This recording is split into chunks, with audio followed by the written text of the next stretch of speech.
Hello friends, welcome to exam तक। विज्ञप्ति गृह विभाग से निकली है और ये कहाँ से है? उत्तर प्रदेश से। साथियों, उत्तर प्रदेश सरकार का बहुत बड़ा फैसला आपको जानना बहुत ज़रूरी है। दिनांक फरवरी 17 और 18 फरवरी 2024 को संपन्न हुई पुलिस भर्ती परीक्षा के संबंध में प्राप्त तथ्यों और सूचनाओं को परीक्षण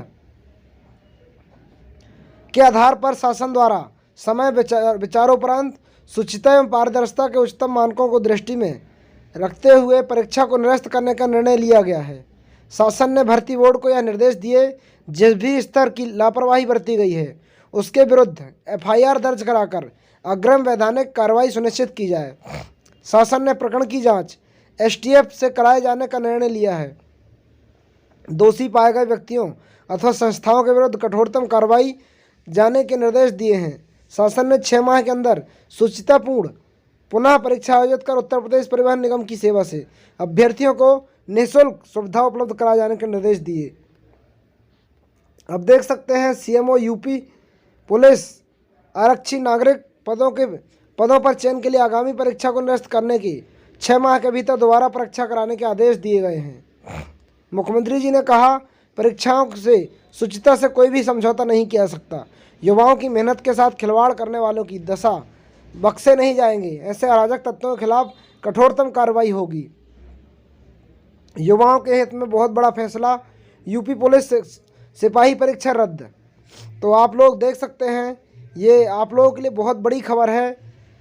ऐसे ही सही मध्य प्रदेश के बारे में भी मैं आपको बता दूं इसी के साथ।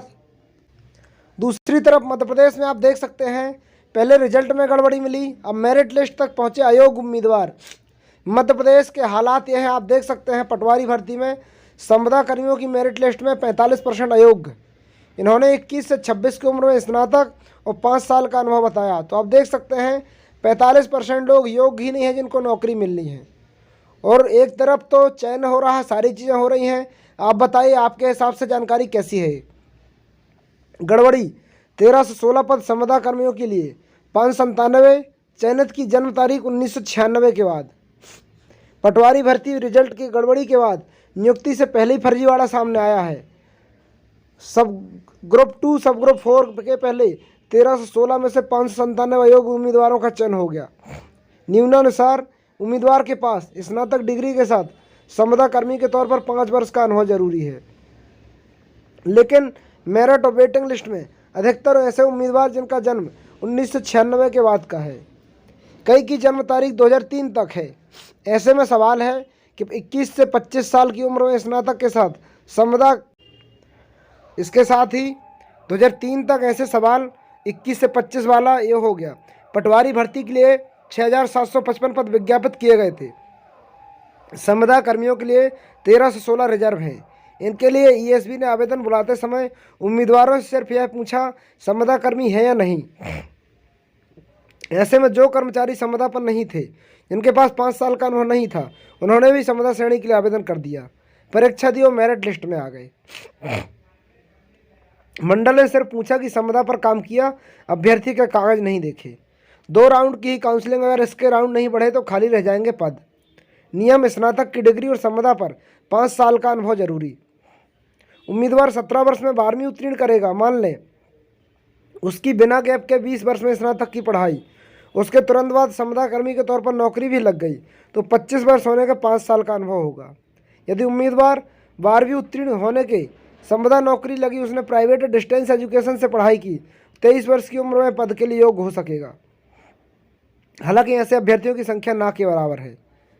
जिस किसी ने आवेदन पत्र में संविदा कर्मचारी अंकित किया, उनका चयन संविदा कर्मी श्रेणी में किया जाएगा। उम्मीदवार ने आवेदन पत्र के अनुसार ईएसबी परिणाम जारी करता है। दस्तावेज सत्यापन संबंधी विभाग के स्तर पर होता है। षडमुख प्रिय मिश्रा, संचालक ईएसबी। अभी मात्र परीक्षा में चयन हुआ है। संविदा का लाभ लेने वाले अभ्यर्थियों को इस संबंध में प्रमाण पत्र प्रस्तुत करना होगा। इसकी सूक्ष्मता से जांच की जाएगी, ये बोला गया है।